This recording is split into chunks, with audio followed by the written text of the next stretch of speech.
আসসালামু আলাইকুম। আশা করছি সবাই ভালো আছেন। আচ্ছা দাঁড়ান, একটু আতরটা দিয়ে নিই। সিলভার আতর। আচ্ছা, যে কথা বলছিলাম সেটা হলো যে জীবনের আপনার পুরোটা অংশ মিলে আপনি সমালোচনা ছাড়া থাকতে পারবেন না। মানে আপনার পিছনের সমালোচনা, সামনের সমালোচনা, ডানের সমালোচনা, বামের সমালোচনা, সমালোচনা করবেই। এখন সবচাইতে বড় বিষয় হলো আপনি যে কাজটা করবেন সেটার সমালোচনা, আবার না করলেও সমালোচনা, করলেও সমালোচনা।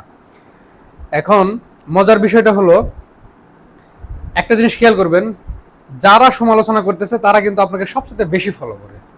আপনি কি করতেছেন, কি করতেছেন না, কোথায় যাচ্ছেন, কোথায় ঘুরতেছেন, কি খাচ্ছেন, ওরা কিন্তু সবচেয়ে বেশি দেখবে আপনাকে।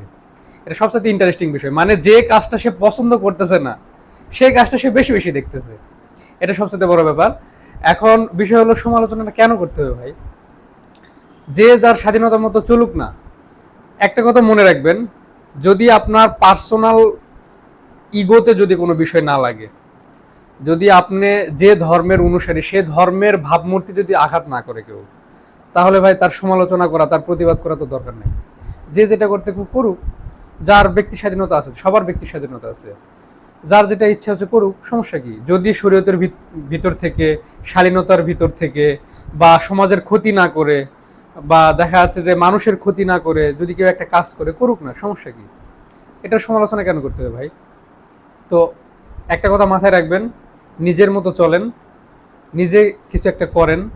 হ্যাঁ, অন্যের সমালোচনা বাদ দেন। আর যাদের সমালোচনা হচ্ছে তাদেরকে একটা কথা বলবো, যে নিজের ব্যক্তি স্বাধীনতাকে প্রাধান্য দেন এবং মানুষের ক্ষতি না হয় এরকম কাজ করেন, অন্যের ক্ষতি না হয়, কোনো ধর্মের ক্ষতি না হয় এরকম কাজ করেন। যে যতই সমালোচনা করুক, সমস্যা নেই, আপনি আপনার ট্র্যাকে থাকেন।